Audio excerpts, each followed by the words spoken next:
How to play the G major scale on your octave mandolin. So remember, your instrument is tuned in fifths.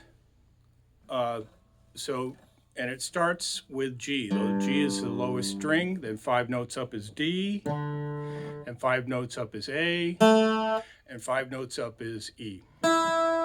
Just like a violin or a mandolin. So start with open G. First finger on the second fret, G string, is A. Third finger on the fourth fret, G string, is B. Fourth finger on the fifth fret, G string, is C.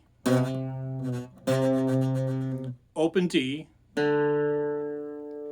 First finger on the second fret is E.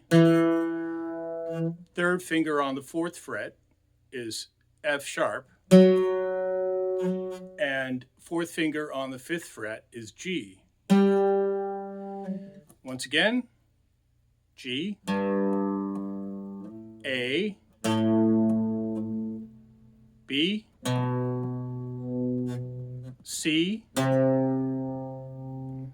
D, E, F sharp, G. If you have any questions, don't hesitate to contact me through my website. All the links are below. And thank you for watching this video.